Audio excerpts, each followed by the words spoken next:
আসসালামু আলাইকুম। আশা করি আপনারা সবাই ভালো আছেন। আমি আপনাদের দোয়ায় ভালো আছি। আজকে আরেকটা ছোট্ট রেসিপি নিয়ে আমি হাজির হলাম। খুব মজাদার মিষ্টি বনরুটি কিভাবে আমি বানাবো, আমার সাথে থাকুন, দেখতে থাকুন। এখানে আমি 1.5 কাপের মতন আটা বা ময়দা, আমি এখানে ময়দা নিয়েছি। এখানে দিয়ে দিলাম 4 টেবিল চামচ গুঁড়া দুধ। আমি এই উপকরণগুলো একে একে সব দিয়ে দিব। এখানে দিলাম 1.5 টেবিল চামচ ইস্ট। 1.5 টেবিল চামচ ইস্ট দেওয়ার পরে এখন দিয়ে দিব আমি 1 টেবিল চামচ চিনি দিয়ে দেখুন হাতের সাহায্যে উপকরণগুলো আমি ভালো করে এটি সুন্দর করে মিশিয়ে নিচ্ছি। এখানে আমি 2টা ডিম দিব। 2টা ডিম দেওয়ার পরে এটা আবার হাতের সাহায্যে ভালো করে এটা মিশাবো। দেখুন যখনই আটার সাথে ডিমটা ভালো করে মিশে যাবে তখনই অল্প অল্প করে পানি দিয়ে ডোটা তৈরি করতে থাকবেন। আমার এখানে ডোটা কিন্তু সুন্দর মতন তৈরি হয়ে গেছে। একটু না হালকা লিকুইড লিকুইড থাকবেন, কিন্তু বেশি লিকুইড না।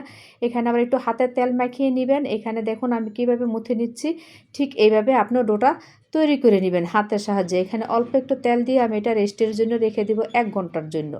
আমি এটা একটা পলিথিন দিয়ে ব্যবহার করছি। আপনারা যদি ফলস পেপার বা যেই কাগজগুলো না থাকে, আপনারা ঠিক বাসায় যে পলিথিনগুলো থাকে না, এটা দিয়ে এটা রাবার দিয়ে আপনারা সুন্দর করে এটা দিয়ে রাখবেন, কোনো বাতাস ঢুকবে না।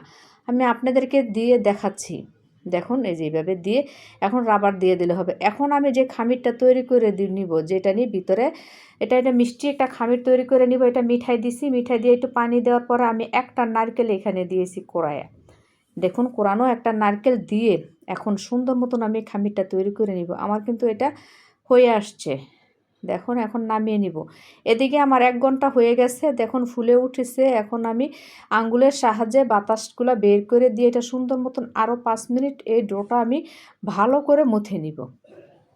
তখন এটা যত আপনি ভালো করে হাতের সাহায্যে এটা মুথে নেবেন, ঠিক তত এটা সফট হবে এবং এটা খুব মজা হবে, পারফেক্ট হবে।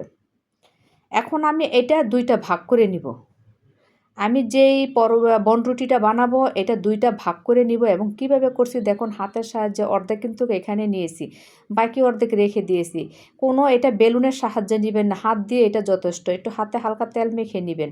আমার তেল লাগেনি, যদি আপনাদের প্রয়োজন হয়ে লাগবে, যে পাত্রটার মধ্যে আমি এটা করবো সেই পাত্রের মধ্যে নিচ থেকে আগে তেল ব্রাশ করে এটা দিয়ে নিয়েছি। এখন আমি খামিরটা দিয়ে নিলাম।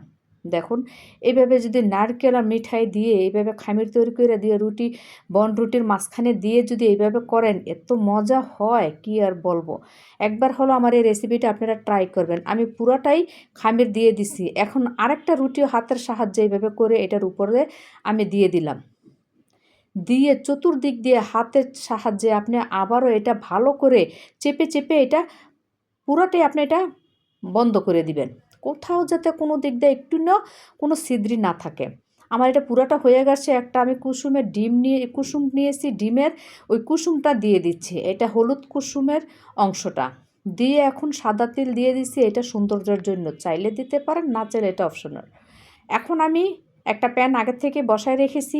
ঠিক আপনারা যেইভাবেই কেক বানান ওইভাবেই দেখুন চুলার আঁচটা কতটুক। এখানে আমার 40 মিনিট সময় লেগেছে।